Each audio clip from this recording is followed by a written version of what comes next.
فرعون، وہ ظالم بادشاہ جس کے سامنے پوری مصر کی دھرتی لرزتی تھی۔ اس کے ایک اشارے پر کئی زندگیاں ختم ہو جاتی تھیں، اور اس کے ایک حکم پر سینکڑوں لوگ غلام بنا لیے جاتے۔ وہ خود کو صرف بادشاہ نہیں بلکہ خود کو خدا سمجھتا تھا۔ کہتا تھا، میں ہوں تمہارا سب سے بڑا رب۔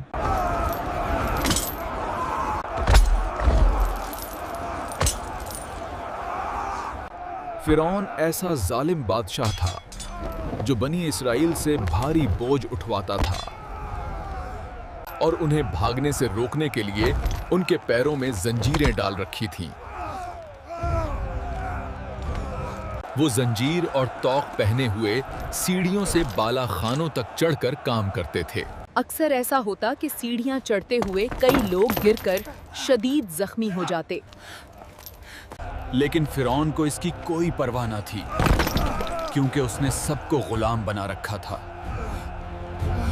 اگر کوئی بھاگنے کی کوشش بھی کرتا تو وہاں سے نکلنا اس کے لیے ناممکن تھا، کیونکہ چاروں طرف ایک گھنا جنگل بنوا رکھا تھا جہاں خونخوار شیر پالے گئے تھے۔ اس لیے کسی کی اتنی ہمت نہ تھی کہ اجازت کے بغیر کوئی اندر یا باہر جا سکے۔ یہ جگہ مصر کے اصل شہر سے تھوڑے فاصلے پر تھی، اس لیے یہاں فرعون خود کو مکمل طور پر محفوظ سمجھتا تھا، اور فرعون بنی اسرائیل کے لوگوں کو یہاں غلام بنا کر لے آتا۔ پھر بنی اسرائیل کے ان لوگوں پر سب سے زیادہ ظلم کیا کرتا تھا۔ بنی اسرائیل کے وہ لوگ جو شہر میں یا اطراف میں رہتے تھے وہ بھی آزاد نہ تھے۔ فرعون اور اس کی قوم یہ سمجھتے تھے کہ بنی اسرائیل ہماری غلامی کے لیے پیدا ہوئے ہیں۔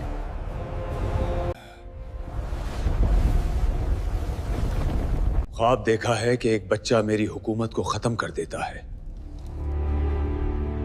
اس بارے میں کچھ بتاؤ۔ جی بالکل، یہ پیشین گوئی ہم نے کتابوں میں بھی پڑھ رکھی ہے، لیکن آپ سے کہنے میں ڈر لگتا تھا کہ کہیں آپ ہم پر غضبناک نہ ہو جائیں۔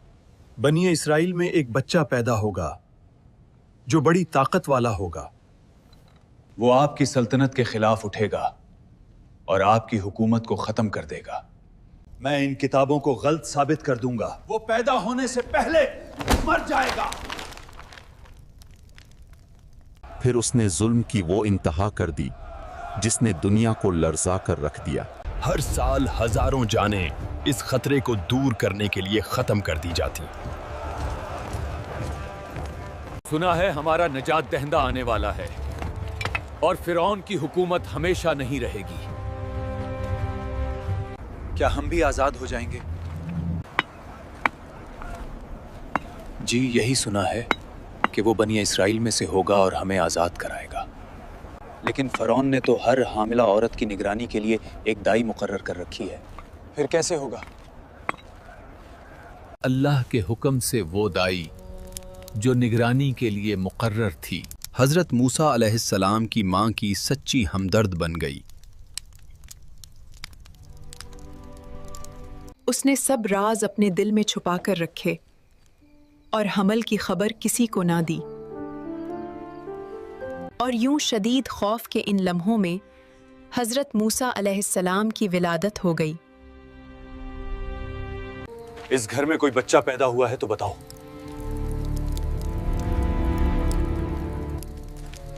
ہمیں لگتا ہے اس گھر میں بچہ پیدا ہوا ہے۔ ماں، سپاہی جانتے ہیں وہ بچے کو ڈھونڈ رہے ہیں۔ ڈرو نہیں، اپنے بچے کو صندوق میں رکھ کر دریائے نیل میں چھوڑ دو۔ یہ اس کے دل میں اللہ کی طرف سے نازل ہونے والا ایک الہام تھا۔ پھر اس نے لرزتے دل کے ساتھ بچے کو صندوق میں رکھا اور دریا کے حوالے کر دیا۔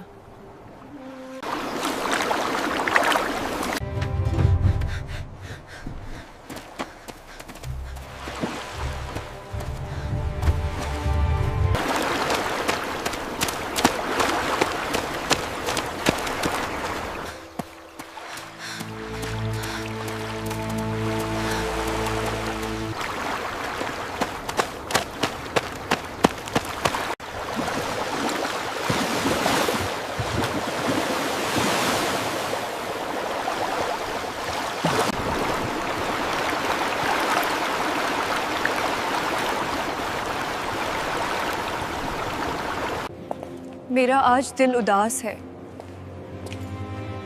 میں دریائے نیل کے کنارے جانا چاہتی ہوں. اے آسیہ، سپاہیوں کو ساتھ لے جاؤ، لیکن جلد واپس آ جانا. یہ تھی حضرت آسیہ بنت مزاحم، نہایت عظیم، بلند مرتبہ اور نورانی خاتون. یہ وہ خاتون ہیں جن کا ذکر قرآن کریم میں بھی آیا ہے. قرآن مجید میں اللہ تعالیٰ نے انہیں مومنوں کے لیے نمونہ قرار دیا ہے. ان کا شمار 4 افضل ترین خواتین میں ہوتا ہے، جنہیں اسلام میں کامل خواتین کے طور پر مثال بنایا گیا ہے. حضرت آسیہ فرعون کی زوجہ تھیں، مگر ان کا دل ایمان سے بھرپور تھا، جنہوں نے بعد میں حضرت موسیٰ علیہ السلام کی نبوت کی تصدیق بھی کی.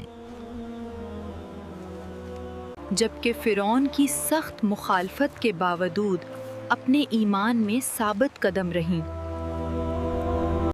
انہوں نے ظلم برداشت کیے لیکن ایمان سے پیچھے نہ ہٹی. حتیٰ کہ فرعون نے انہیں سخت اذیتیں دیں. روایات کے مطابق شہید کرا دیا، بٹ وہ صبر و استقلال کی علامت بن گئیں.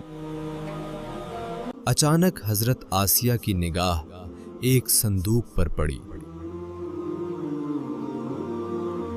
انہوں نے وہ صندوق پانی سے باہر نکالا تاکہ وہ دیکھ سکے اس میں کیا ہے.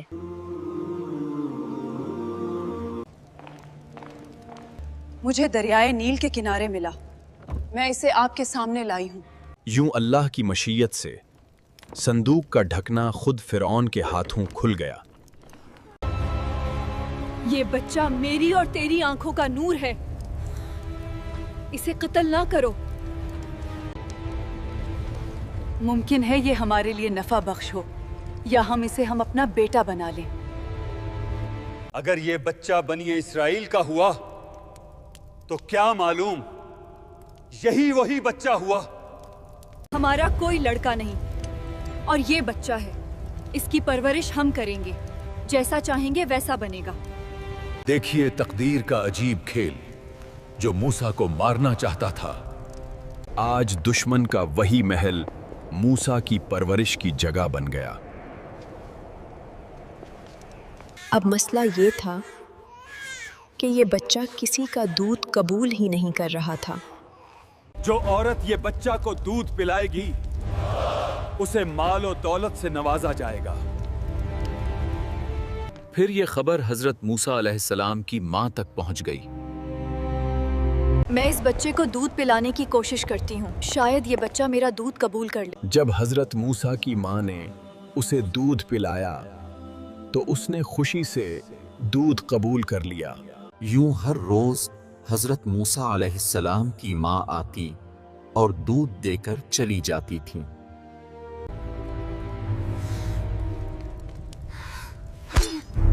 جب آپ اسے اٹھاتی ہیں تو خوش ہوتا ہے، اور جب میں اٹھاتا ہوں تو غصہ کرتا ہے. مجھے لگتا ہے یہ جان بوجھ کر ایسا کرتا ہے. کیا پتا یہ وہی بچہ ہو جو میری حکومت ختم کرے گا. نہیں، یہ بچہ ہے. اسے نہیں پتا کیا کرنا ہے اور کیا نہیں. لیکن مجھے یقین ہے کہ یہ میرے لیے خطرہ ہے، اس لیے ممکنہ خطرہ پہلے مٹا دینا چاہیے. نہیں، ایسا کچھ نہیں. وہ ایک بچہ ہے، بھلا وہ کیا جانتا ہے. وقت گزرتا رہا. نبی جوان ہو چکے تھے. سچائی، انصاف اور رحم کرنے والے ایک عظیم انسان تھے، جبکہ فرعون کی سلطنت میں ظلم بڑھتا ہی جا رہا تھا.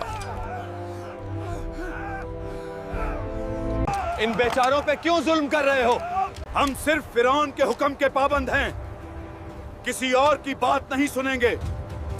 ایک دفعہ حضرت موسیٰ علیہ السلام شہر میں داخل ہوئے تو 2 آدمیوں کو لڑتے دیکھا. ایک مومن اور ایک قبطی